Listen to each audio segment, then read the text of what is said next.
그 한국에 친북 좌파가 그렇게 많은가요? 나 잘 모르는데 제가 좌파인데 친구가 별로 없는데 좌파 어디서 찾아오죠? 그 이명박 대통령 지금 물어봐야 되겠네요. 좌파 어디 있는지. 네. 이게 결국 자기 위치에서 보면 그러니까 그 지나치게 이제 숙미적이고 이러다 보니까 미국에 대해서 지나치게 친미를 넘어서 숙미적이고 그 다음에 이제 이념적으로도 지나치게 그 보수를 넘어서 극우적인 이러한 참 왜곡된 극우죠. 극우라면 이제 민족 국가를 앞세우는데 워낙 이제 분단 상황에서 왜곡돼 가지고 미국의 그 이 매판성을 띠고 있는 이런 세력들이 보기에는 자기 자신의 왼쪽에 있으면 설령 중도 보수나 자유주의 보수 세력까지도 어쨌든 왼쪽에 있으니까 그러한 그 착시 현상을 보일 수 있다고 좀 생각이 들죠. 그래서 그런 얘기들을 자꾸 하고 있는 것이 결국 자기들의 위치가 어떤 것이다라는 것을 스스로 말해주고 있는 친미를 넘어서 숙미적이고 그 다음에 우파라면 그야말로 민족 국가를 앞서야 되는데 이 매판성 이런 것이 그 드러내고 있는 것이 아니냐 이런 것 논영 이제 그런 생각 그런 문제를 보이게 하는 이런 발언이라고 생각이 들고 왜 그런 것이 이제 대통령의 입으로 그런 발언이 나오고 있나 참 답답한 문제고 이 좌우나 뭐 이념에 대해서 이념을 뭐 얘기하고 싶지 않다라고 하는데 우선 공부 좀 했으면 좋겠어요. 결국 이제 사회 구성원들의 의식을 자기들의 입맛에 맞게 관리하고 통제하기 위해서는 역사를 어떻게 바라보느냐 이것이 그들의 시각으로 다 모든 국민들이 똑같이 보기를 바라는 것이죠.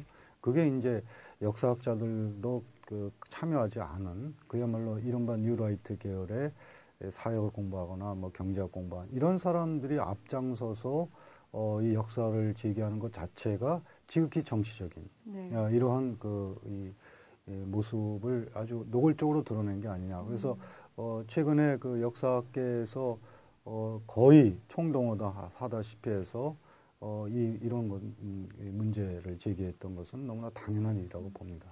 경제 살리기는 그러니까 이제 소위 사회 상층의 경제 살리기라고 보면 한 뭐 3% 내지 5%의 경제 살리기 뭐 이런 거라면 뭐 말이 될지도 모르겠어요. 그러니까 이제 그런 것을 경제 살리기라는 이제 포괄적으로 포장하려고 하다 보니까 다양한 이제 여러 가지 그 모순들이 일어나고 있고 그 잃어버린 10년이라고 말하는 것도 누가 잃어버린 10년인가?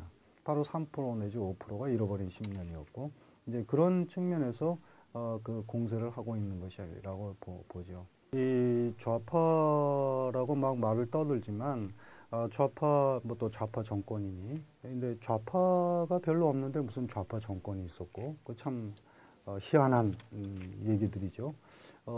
그렇게 몰아붙이고 또 잃어버린 10년이니 뭐 이런 얘기 하는 것 자체가 바로 이 지금의 현 정권이 이 보수라기보다는 또는 합리적 보수라고 부를 수가 없는 네. 이런 이 성향 정치적인 지향을 갖고 있다고 봅니다.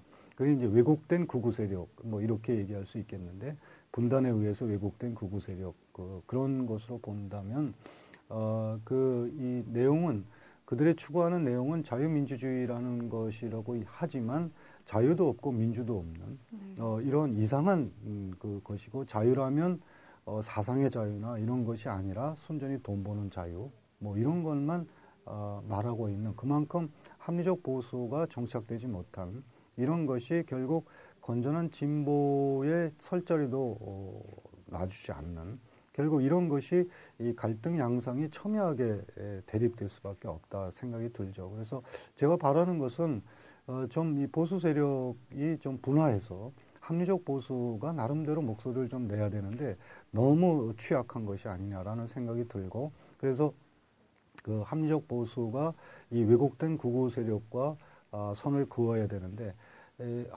제가 뉴라이트라는 말 처음 들었을 때 혹시 그런 그 희망적인 그런 것이 아닌가. 합리적 보수로서의 그런 역할. 것이 아닌가. 혹시 그 뉴 앞에 뉴를 붙였기 네. 때문에 그랬더니 전혀 그게 아니고 그래서 이런 거 그냥 새로운 버전에 지나지 않는 집권하기 위한 또 집권 그런 그 이념적 바탕을 주기 위한 그래서 참 이 답답한 심정인데요. 그 관건은 저는 합리적 보수의 관건은 저는 두 가지로 표현할 수 있다고 봅니다. 하나는 국가보안법에 대해서 이것은 사상의 자유를 거부하는 이런 것이기 때문에 단호히 반대할 줄 알아야 합리적 보수의 자격이 있다고 저는 생각을 해요. 그 다음에 또 하나는 6.25 전쟁을 전후해서 억울하게 돌아가신, 억울하게 죽임을 당한 그 분들에 대한 신원 문제입니다.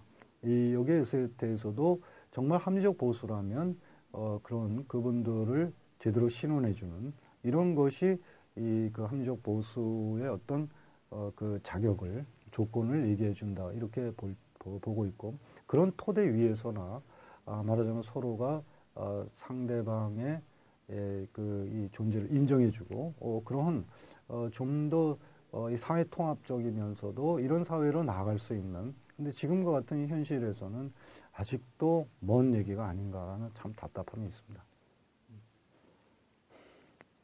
끝.